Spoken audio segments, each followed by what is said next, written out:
Welcome back to another video from the Daily Eco. Today, we will be discussing the health benefits of kombucha.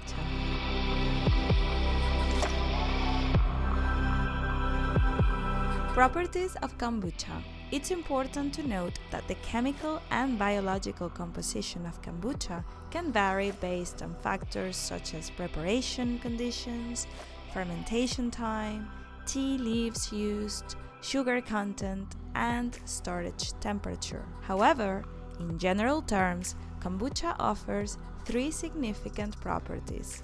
Let's explore them. Antioxidant.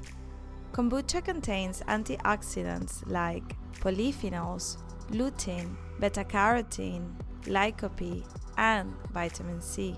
These components play a crucial role in fighting against cardiovascular diseases, diabetes, skin ailments, and digestive problems. Antibiotic.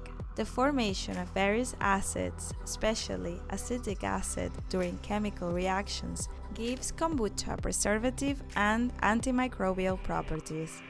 This helps prevent the growth of non-kombucha microorganisms. Digestive.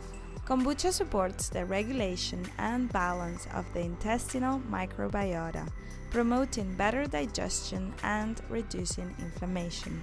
Uses of kombucha. The presence of vitamins, enzymes, and antioxidants in kombucha offers numerous health benefits. Notably, it possesses detoxifying abilities and boosts the immune system. Additionally, kombucha aids in digestion, improves liver function, regulates appetite, and has a mild laxative effect. It can also alleviate headaches, migraines, arthritis, and yeast infections. Furthermore, kombucha helps lower cholesterol levels, reduces stress, strengthens hair and nails, and may improve vision in cases of cataracts. But before we continue, let us put you to the test. Where do you think kombucha originates from? Japan, China, Korea? Think about it carefully because at the end of the video you can check if you were right. How to consume kombucha. To enjoy a refreshing glass of kombucha, follow these steps. Start by preparing black or green tea. Boil plenty of water and steep the tea leaves for 10 minutes.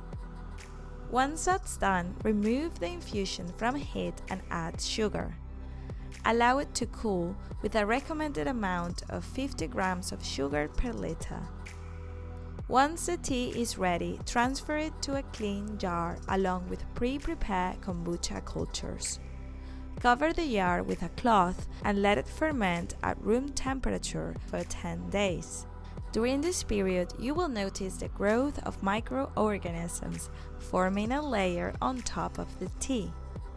The thickness of this layer will increase over time. Once the waiting time is over, remove the formed culture, strain the remaining infusion, and store it in a cool place at 4 degrees Celsius. Your kombucha is now ready to be consumed.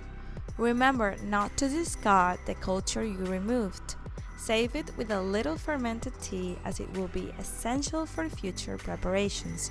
If you don't have kombucha to start the fermentation, you can add a tablespoon of vinegar to the tea.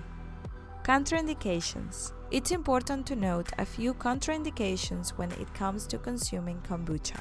Since it is a homemade drink with a ferment that can be passed from household to household, there is always a risk of contamination.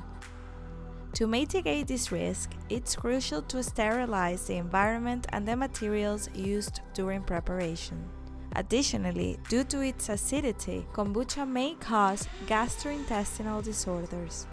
Furthermore, the following individuals should avoid consuming kombucha: children, pregnant or lactating women, individuals with hemophilia, and those with kidney or liver problems. Now, going back to the question we asked you earlier, have you thought it through?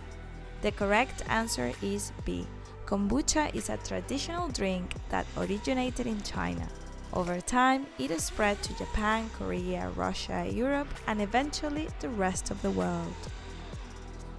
Well, that's it for today. Thank you for watching. We would love to hear from you in the comments if you're ready to embark on the journey of enjoying the wonderful benefits of kombucha. Until next time.